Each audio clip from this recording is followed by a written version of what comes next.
When one thinks about rap and hip hop, they probably think of Jay-Z or the godforsaken out of nowhere hit The Weeknd. Yet many need to go back in history to see where it all started. The living legend himself, Dr. Dre, is the one of many to thank for this genre.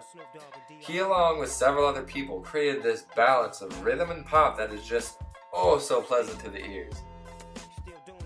Andre Romelle Young, Dr. Dre, grew up in Compton, California, a place not so pleasant for a human being to live in, much less a kid.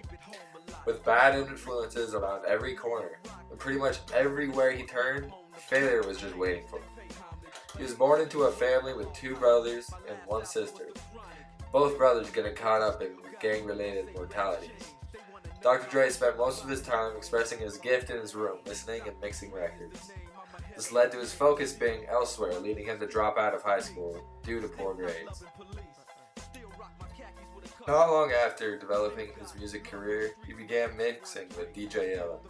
His first hit album, Surgery, was recorded with the group World Class Wrecking Crew. He later joined the famous group NWA, in which hip-hop and rap took off. And when I say he joined, he kind of created, but he joined.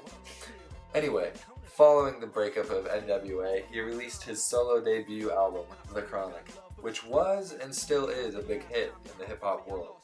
He released the album with Death Row Records, which was a great idea at the time, but he later moved on in 1996.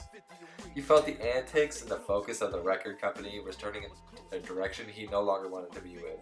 He later went on to found his own label, Aftermath Entertainment.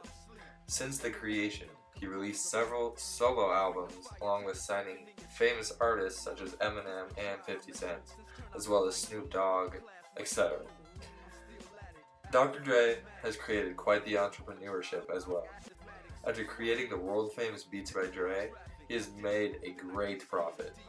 If you consider all the beats you see just around the school, one can assume just by that he does well. And indeed, he does do very well. In fact, he sold his famous company for $3.2 billion to Apple. After taxes and splitting the money with his partner Jimmy Levine, he is estimated to have a net worth of over $700 million. This makes him close to the richest artist alive. It's safe to say Dr. Dre is the most successful hip-hop artist of all time, and that he will no doubt go down in history as the legend of hip-hop.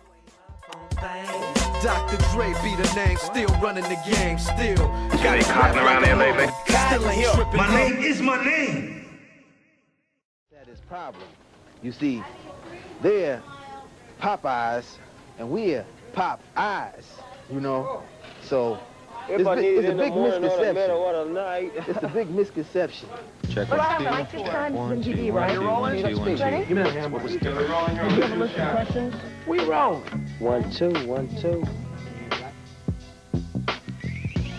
Hi, I'm Kurt Loder, and this is MTV News Raw, extended interviews without all the usual editing. Our subject this time out is hardcore rap pioneer Dr. Dre, a man we spent many hours with over the past 7 years, from his early days with the seminal gangster group NWA, through his various record labels and run-ins with the law, to the scene-shaking deaths of such colleagues as Eazy-E and Tupac Shakur. Right now, we're at Downstairs Records in New York City, a treasure trove of vintage R&B singles, much patronized by rap producers and DJs in search of the perfect beats. This is exactly the sort of shop where Dre himself spent many hours as a young man, soaking up sounds and sharpening his ears. This was back in the gangster mecca of Compton, California, back in the day.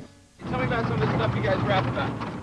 It's crazy, man. It's like you can be just standing on a corner somewhere, not doing nothing and get shot.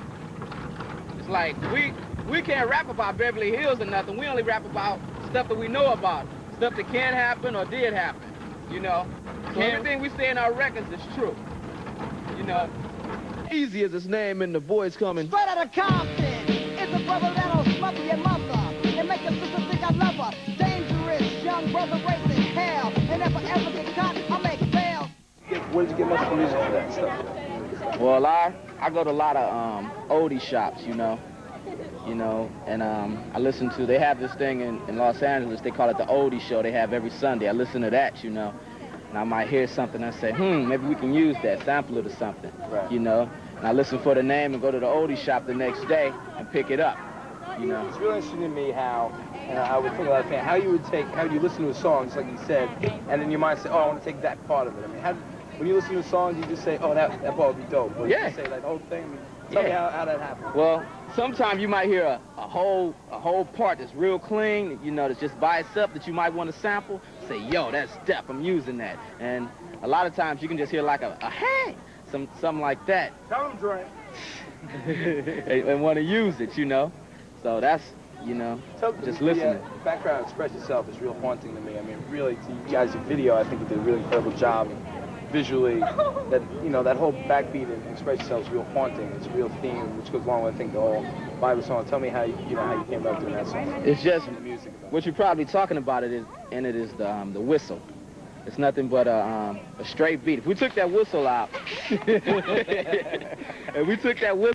it probably wouldn't be as haunting as you say, you know.